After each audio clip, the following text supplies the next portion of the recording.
ẹ súnmọ́ bí ẹ wá gbọ́ ìdí tí ààrẹ Tinubu fi lé Wálé Ẹdùn kúrò lọ́fíìsì. Lónìí ẹ fẹ́ mẹni tó ń ṣàkóso orílẹ̀-èdè Nàìjíríà gan. Ọ̀pọ̀ èèyàn ló gbàgbọ́ wípé ààrẹ Bọ́lá Ahmed Tinubu ló ń ṣàkóso, ṣùgbọ́n ó máa yà yín lẹ́nu pé àwọn kan wà lábẹ́ aṣọ tó jẹ́ pé àwọn ni wọ́n ṣàkóso orílẹ̀-èdè yìí. Ó kàn jẹ́ pé mínísítà tẹ́lẹ̀ fún ètò ìṣúná Wálé Ẹdùn ló ń forí kó gbogbo wàhálà àwọn alágbára tí wọ́n ń darí orílẹ̀-èdè yìí. Láti ìgbà tí Jagaban ti di ààrẹ, gbogbo kọ́ńtíráàtì tí wọ́n ń gbé jáde, àwọn bí ojú ọ̀nà Èkó sí Kàlàbá tí wọ́n ń gbé jáde ní bílíọ̀nù lọ́nà 11 dọ́là, èyí tó lé ní tírílíọ̀nù 15 náírà, èèyàn kan ṣoṣo ni wọ́n gbé fún. Àtúnṣe ibùdó ọkọ̀ omi Àpápá ní ìpínlẹ̀ Èkó tí wọ́n gbé jáde ní mílíọ̀nù lọ́nà 700 dọ́là, èèyàn kan ṣoṣo ni wọ́n gbé fún. Snake Island Port Terminal tí wọ́n gbé jáde ní bílíọ̀nù lọ́nà 1 dọ́là, èèyàn kan ṣoṣo ni wọ́n gbé fún. Lagos Port Financing tí wọ́n gbé jáde ní mílíọ̀nù 714 páùnsì, èèyàn kan ṣoṣo ni wọ́n gbé fún.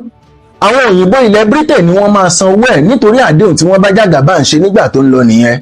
Kì í ṣe pé gbogbo nǹkan yìí ń dédé wáyé o, yóò wá yà yín lẹ́nu bí ìpè orí fóònù kan ṣoṣo ṣe yọ odidi mínísítà fún ètò ìṣúná. Nígbà kan wà tí Jagaban bá ẹgbẹ́ kan tó ń ṣàtìlẹ́yìn fún Buhari ṣèpàdé lọ́dún tó kọjá, ó sọ fún wọn níbẹ̀ yìí pé òun ti san gbogbo owó tí Nàìjíríà jẹ, ṣùgbọ́n lẹ́yìn ọjọ́ díẹ̀ sígbà yẹn ni mínísítà fún ètò ìṣúná sọ nǹkan mìíràn. Gbogbo nǹkan yìí ń ṣẹlẹ̀ lásìkò tí ọkùnrin kan tí wọ́n dájọ́ fún lórí ẹ̀sùn ìpàsípàyọ owó, ìyẹn Gilbert Jaguri. Gilbert Jaguri jẹ́ ọ̀kan lára àwọn ààrẹ tí Nàìjíríà ní nítorí orílẹ̀-èdè yìí ní ààrẹ tó pọ̀ báyìí. Ó yani lẹ́nu pé tó bá sọ fún Jagaban pé kó fi ọwọ́ òsì júwe ilé fún èyíkéyìí lára àwọn abẹ́ṣinkáwọ́ rẹ̀, lójú ẹsẹ̀ ni yóò ṣe bẹ́ẹ̀.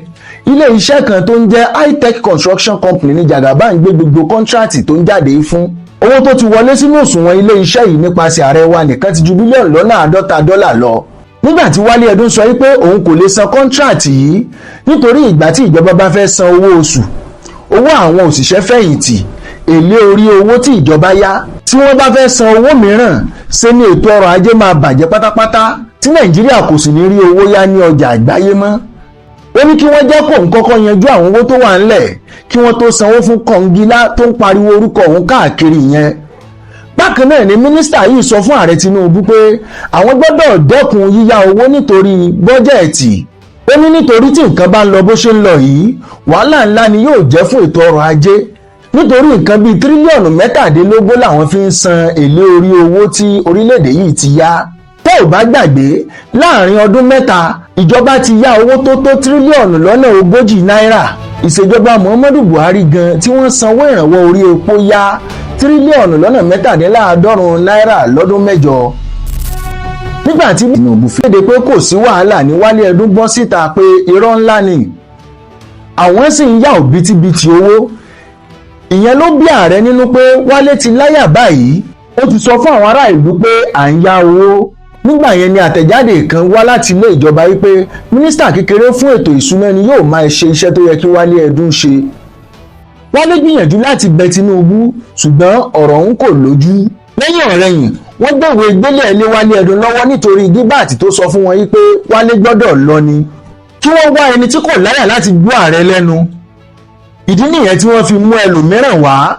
Ìgbésẹ̀ ìlú jẹ́ kó hàn sí gbogbo ayé pé ara Jagaban ń kọ òótọ́ ọ̀rọ̀, kò fẹ́ ẹni tó lè sọ òótọ́ ọ̀rọ̀ láyìíká rẹ̀. Bẹ́ẹ̀ làwọn èèyàn ń bí lérè yìí pé kí ló dé tó jẹ́ ilé iṣẹ́ High-Tech nìkan ni wọ́n ń gbé kọ́ńtíráàtì fún. Ìbéèrè ni pé níbo ni Jagaban ti rí Jaguri, ẹni tó jẹ́ pé òun ló máa ń bá Sani Abacha ṣe ìpàsípàyọ owó. Ó hàn pé akọ́ṣẹ́mọṣẹ́ nínú ká bá èèyàn fowópamọ́ ni ọkùnrin òyìnbó yìí. Ṣé ìfẹ́ ìlú la fẹ́ sọ wípé ààrẹ ní pẹ̀lú gbogbo nǹkan báyìí àbí báwo? Kí ìdáhùn sí ìbéèrè máa ró lọ́kàn gbogbo ọmọ orílẹ̀-èdè Nàìjíríà, àní rí jù báyìí lọ. Ẹ ṣeun.